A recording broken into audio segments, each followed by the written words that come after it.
आज 1 मई है, आज मजदूर दिवस है। तो हम लोग श्रम कार्यालय गए थे, लेकिन श्रम कार्यालय बंद था। तो श्रम अधीक्षक महोदय टाउन हॉल धनबाद में से मुलाकात हुआ, तो उन्होंने तैयार हुआ कि हम बाइट दे सकते हैं। तो उनसे हम बाइट लेने का कोशिश कर रहे हैं मजदूर दिवस पर। सर, आपका झारखंड फर्स्ट न्यूज़ में हार्दिक स्वागत है। धन्यवाद।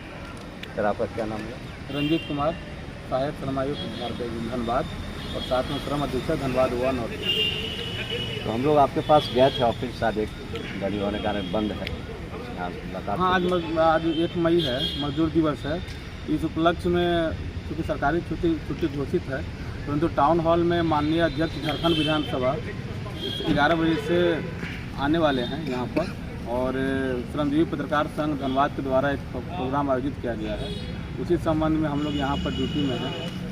तो अभी आपकी बात हो रही है। तो हम लोग जो गए थे वहाँ पर एक्चुअली आपसे हम जानना चाह रहे हैं कि धनबाद ज़िला जो है ये मुख्यतः मजदूरों का ज़िला है। जैसे यहाँ पर कोयलियरी है, कोयला का खदान है, तो बहुत बल्क में बहुत ज़्यादा लेबर लोग वहाँ कोयला का खनन का काम करते हैं। आउटसोर्सिंग में भी बहुत मजदूर लगे हुए हैं, बड़े बड़े मशीन चलाते हैं, और जो मैंने अंडर माइंस है वहाँ से भी कोयला निकालता है। तो मजदूरों का मतलब कि ज़िला है, बहुत ज़्यादा मजदूर है।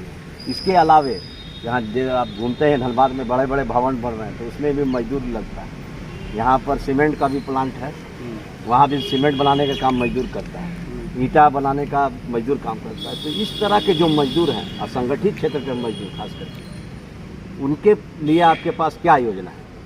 देखिए, हमारे यहाँ सरकार के द्वारा कई कल्याणकारी योजनाएं चलाई जा रही हैं, जिसमें कि यहाँ चूँकि 2 लेबर डिपार्टमेंट है, एक सेंट्रल लेबर डिपार्टमेंट है और एक स्टेट लेबर डिपार्टमेंट है। BCCL और जो भी सेंट्रल गवर्नमेंट का अधीन जो कार्यालय हैं, उनके अंतर्गत जितने मजदूर कार्य करते हैं उनका देखरेख जो है सेंट्रल गवर्नमेंट के द्वारा होता है।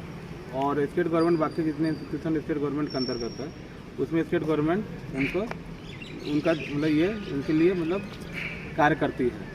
और लाभुकों के लिए जो वेलफेयर स्कीम्स है, उसके अंतर्गत 2 तरह के स्कीम्स हमारे यहाँ संचालित है, जो मुख्यतः 2 बड़े स्कीम हैं।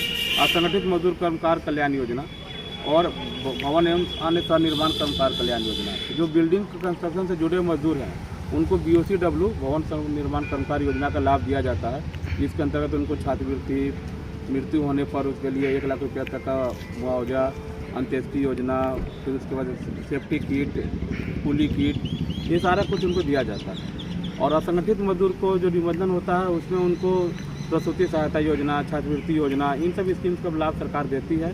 हमारे यहाँ धनबाद में असंगठित क्षेत्र में 1,50,000 और BOCW में 1 लाख के आसपास मजदूर जो है निबंधित हैं। मतलब 2.5 लाख के आसपास मजदूर जो है हमारा असंगठित और BOC में दोनों में निबंधित हैं। साथ ही भारत सरकार के द्वारा जो ई-श्रम कार्ड बनाया गया था, उसके अंतर्गत भी यहाँ पर 6.25 लाख 6,75,000 के आसपास मजदूर जो है निबंधित हैं, जिनको कि जल्दी भारत सरकार के द्वारा जो उनके लिए राशि या किसी तरह के जो स्कीम जो वेलफेयर प्रोविज़न डाला जाएगा, उसके अंतर्गत उनको लाभ दिया जाएगा। 7 लाख मजदूर है। धनबाद जिला का आबादी 32 से 33 लाख है और 7 लाख मजदूर है। तो इसीलिए मैंने बताया आपको कि धनबाद मजदूरों का जिला है। लेकिन अभी आपको थोड़ा इन्फॉर्मेशन बता रहे हैं। एक ट्रेन आती है उधर से बरेली, तो पठान खंटा कालू बतान से करीब 2 से 3 हज़ार मजदूर ट्रेन साथ लोग उतरता है धनबाद रेलवे स्टेशन पर। उसका भी हम लोग फुटेज लिए हैं। तो उससे हम लोग अभी बात किए, मजदूर दिवस के कारण उससे हम लोग मिले, अभी बात किए। तो लोग बताए कि किसी तरह का सुविधा हम लोग को नहीं प्राप्त होता है। तो 1 मिनट सर, तो उसमें हम ये आपका दोष नहीं दे रहे हैं, माने आपको हम ब्लेम नहीं कर रहे हैं। हो रहा है क्या कि जो मजदूर है, जो दिहाड़ी मजदूर है, रोज़ कमाने खाने वाला, वो मुख्यतः अशिक्षित है और पढ़ा लिखा भी है तो कम पढ़ा लिखा है। उस पूरे योजना जो भारत सरकार का योजना है या राज्य सरकार का योजना है, उसको उस योजना का पूर्ण रूप जानकारी नहीं है। तो आप एक पदाधिकारी और मजदूर के बीच में जो कोऑर्डिनेशन नहीं हो पा रहा है ताकि उसको लाभ मिले। नंबर 2, जब इतने बड़े मजदूर का क्षेत्र ही तो उसका मालिक वो मजदूरी कर रहा है, लेकिन उसके बच्चे जो आज का जो माने शिक्षा जो का स्थिति है, वो सब बच्चे पढ़ते हैं सरकारी विद्यालय में। सरकारी विद्यालय का स्थिति से आप पूर्णतः अवगत हैं। तो उसका बच्चा भी कल 10 साल 15 साल के बाद मजदूर ना बने, ऐसा कोई व्यवस्था सरकार के द्वारा है? 2 सवाल है, एक आपका और उसके बीच कोऑर्डिनेशन संयोजन का काम, और दूसरा उसके बच्चे का भविष्य कैसे उज्जवल हो और उसको गुणवत्तापूर्ण शिक्षा कैसे मिले। देखिए, हमारे यहाँ से जो भी मजदूर बाहर काम करने जाते हैं या बाहर से काम करने आते हैं, उनके लिए सरकार की तरफ से अलग प्रोविज़न है inter state migrant workers welfare act के अंतर्गत, जिसमें कि मजदूरों को अपना निबंधन कराना होता है और जो एजेंट उनको लेकर जाते हैं बाहर के, उनको भी रजिस्ट्रेशन करके उनको लेकर जाना है और उनको वहाँ पर अलग तरीके की सुविधाएं दी जाती हैं, जैसे जाने का भाड़ा, आने का भाड़ा, साथ में डिस्प्लेसमेंट अलाउंस 15 दिन का, ये और वहाँ को सेफ्टी मेजर रहने के लिए व्यवस्था, ये सब चीज़ है।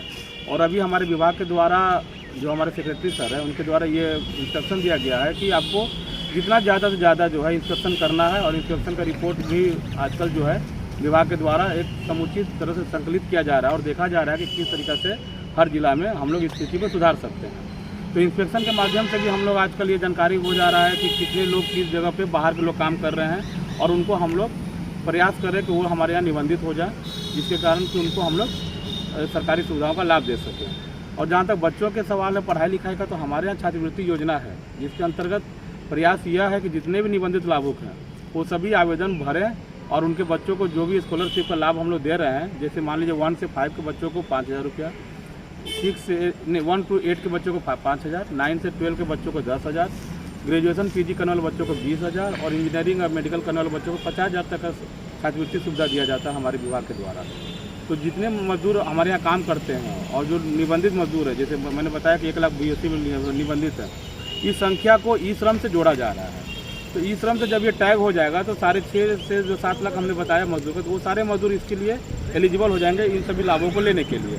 तो ऑटोमेटिकली जो है सरकार अगर बजटरी प्रोविज़न करेगी तो हम लोग सभी बच्चों को स्कॉलरशिप देने में भी, जो कि अच्छा खासा अमाउंट है बच्चे की पढ़ाई के लिए, वो देने में हम लोग सक्षम हो सकेंगे।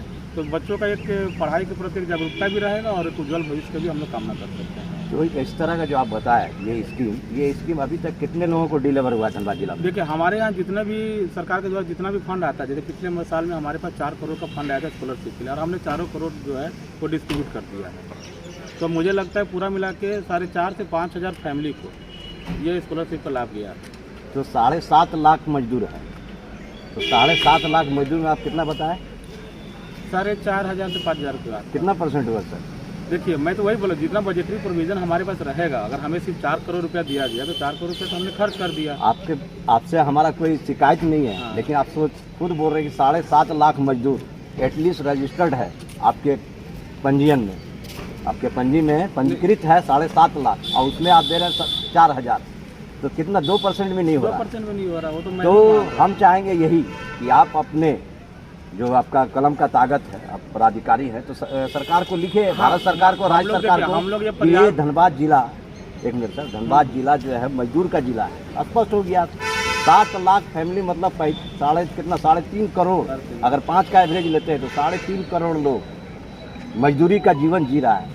तो इसके जीवन के उत्थान के लिए जो प्रावधान है अब तक जो आप बता रहे छात्रवृत्ति का, वो तो कम से कम हर मजदूर तक पहुंचे। हम लोग यही प्रयास कर रहे हैं कि जितना भी आवेदन हम लोग ज़्यादा से ज़्यादा कलेक्ट कर सकें और उन कलेक्ट आवेदन को हम अपने विभाग को भेज दें, और विभाग के द्वारा से उस आवेदन के अगेंस्ट में हम लोग राशि की याचना करें, और वो राशि मिलने से बच्चों को लाभ। वही बता रहे हैं कि सर तब तो रजिस्टर्ड है आपके पास 7.5 लाख, लेकिन आपके पास प्रोविजन ही है 4,000 को देने का। 7.5 लाख में से ई श्रम का जो भारत सरकार ने अभी सिर्फ रजिस्टर्ड किया है, उसमें अभी कोई मॉनेटरी प्रोविजन इसमें अभी नहीं आया है।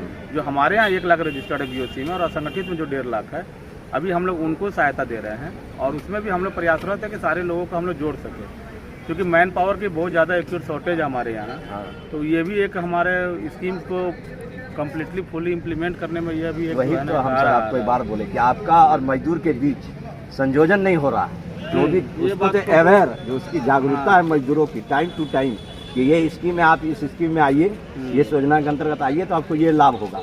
तो दोनों के बीच का जो खाई है उसको कैसे आप पाटिएगा? देखिए, हम लोग तो अपने स्तर से जितना भी हमारे पास क्षमता है उसके हिसाब से तो हम लोग अपने प्रयास कर रहे हैं कि प्रचार प्रसार के माध्यम से कैंप लगा के और लोगों में जागरूकता लाएं। और बीच में कई कैंप हम लोगों ने किया भी था। एक श्रम शक्ति अभियान चला जिसमें 40 से 50,000 मजदूरों को हम लोगों ने रजिस्टर्ड किया था। बीच में ई श्रम का भी कैंप चला था, तो उसमें मजदूरों में जागरूकता है। जागरूकता में जो इधर पिछले 4 से 5 सालों में काफ़ी जागरूकता है, और जो निबंधन की संख्या आपको हम लोग बता रहे हैं, ये पिछले 4 से 5 साल का ही मेहनत का परिणाम है। ठीक बात। तो मैन पावर का शॉर्टेज होने के बाद भी, जैसे हमारे धनबाद जिला में टोटल 10 ब्लॉक है, हमारे हर ब्लॉक में एक LEO होना चाहिए था, जो कि पूरे धनबाद, हजारीबाग और बोकारो गिरिडीह जिला के मिला के सिर्फ एक एलईओ है। और श्रमिक मित्र भी हमारे ज़िले में सिर्फ 17 हैं, जो कि हर पंचायत में एक होना चाहिए था। तो इसी से अंदाज़ा लग सकता है कि 17 आदमी के सहारे हम लोग पूरे ज़िले के मजदूरों का किस तरह से हम लोग रजिस्ट्रेशन करने में पूरी तरह से कामयाब हो पाएंगे।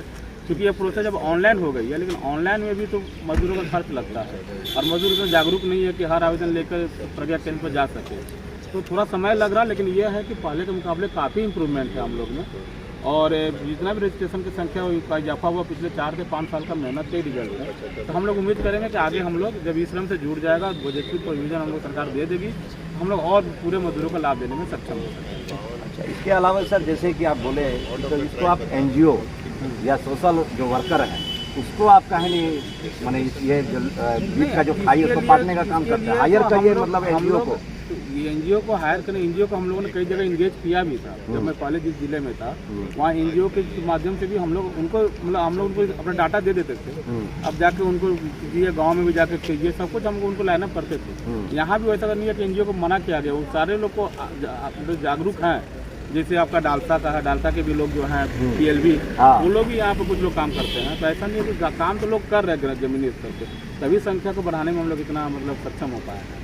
ठीक है सर, इसके अलावे धनबाद में दुकान बहुत ज़्यादा है, मतलब कि रिटेल काउंटर आउटलेट, उसमें भी मजदूर है। जैसे मान ली कोई दुकानदार मालिक है, उसका 2 या 3 स्टाफ है, वैसे ही स्टाफ को जो कर्मचारी है उनके भारत सरकार जो है यशस्वी प्रधानमंत्री आदरणीय नरेंद्र मोदी जी डिजिटल की बात करते हैं। तो वैसे लोगों का जो कर्मचारी किसी दुकान में काम कर रहा है, इसका पेमेंट जो उसका मंथली सैलरी है उसका पेमेंट वाउचर पेमेंट होता है या ऐसे हैंड टू हैंड दिया जाता है, उसको अकाउंट के माध्यम से क्यों नहीं दिया? हाँ, ये देखिए हमारे झारखंड में अकाउंट के माध्यम से देने का प्रोविज़न है। और हम लोग हर जगह जाकर जो भी इंस्पेक्शन कर रहे हैं उसमें ये डाटा भी कलेक्ट कर रहे हैं कि कहाँ पे कैश दिया जा रहा है, कहाँ पे बैंक अकाउंट चेक के माध्यम से दिया जा रहा है। जितने बड़े बड़े एस्टेब्लिशमेंट है वो जो ज़्यादातर बैंक के माध्यम से पेमेंट कर रहे हैं। प्रॉब्लम आ रही है छोटे छोटे दुकानदारों का, जहाँ कि उनका कहना रहता है कभी कभी कि मजदूर खुद ही डिमांड करते कि हम लोग को कैसे आप दे दीजिए, लेकिन हम लोग फिर भी उनको जोर दे रहे हैं, प्रेशर दे रहे हैं कि नहीं आप बैंक के माध्यम से पेमेंट कीजिए, चेक के माध्यम से पेमेंट कीजिए। क्योंकि इससे हमारे पास एक ऑथेंटिक डाटा आता है कि मजदूर को मिनिमम वेजेज का भुगतान हो रहा है कि नहीं हो रहा है।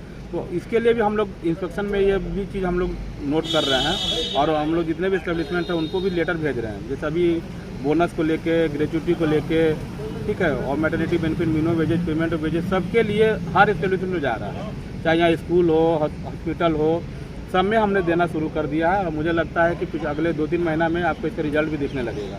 मतलब हम लोग प्रयासरत हैं कि मजदूरों को जो उनका सरकार के द्वारा जो भी लेबर लॉज के अंतर्गत जितना भी उनको बेनिफिट मिलना चाहिए, रिटायरमेंट बेनिफिट हुआ या काम के दरमियान बेनिफिट हुआ, उन सब के लिए नोटिस भेजकर हम लोग प्रेशर दे रहे हैं कि आप लोग मजदूरों का ये न्यूनतम मजदूरी का और सारे स्कीम का जो है आप लोग हाँ जी सब खाता के माध्यम और खाता के माध्यम से पेमेंट कीजिए, जिससे कि हमारे बीच में किसी तरह का कोई संशय न रहे कि मजदूर को जो मिल रहा है वो नहीं, मतलब जो मिलना चाहिए वही मिल रहा है। ये बात तो सर दुकानदारों को होगा।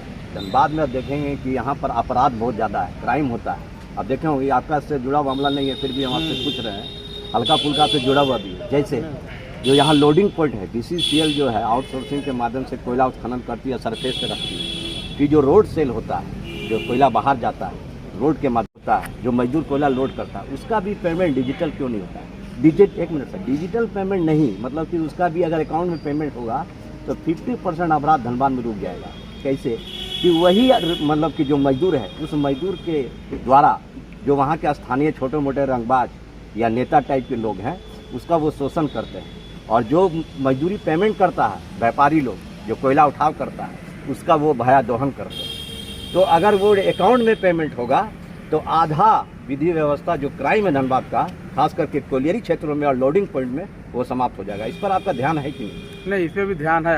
हम लोग भी जो इंस्पेक्शन कर रहे हैं, जांच कर रहे हैं, क्योंकि BCCL देखिए सेंट्रल गवर्नमेंट के क्षेत्र में आता है, तो इसलिए हम लोग जो है उसमें हम लोग डायरेक्ट जो है हमारा अपना उसमें इंफ्लुएंस नहीं है मिनिमम वेजेज को लागू कराने में, लेकिन हम लोग फिर भी कोशिश करेंगे। मिनिमम वेजेज के बाद नहीं सर, नहीं मिनिमम वेजेज के लिए जो भी दे रहे हैं जो अकाउंट में डालिए। हाँ, मैं आपकी बात समझ गया। इस संबंध में भी हम लोग जो है सेंट्रल लेबर डिपार्टमेंट से भी हम लोग इसमें बात करेंगे, ठीक है। उसकी कार्यालय कहाँ? सेंट्रल श्रम का सेंट्रल का कार्यालय यहाँ पे है।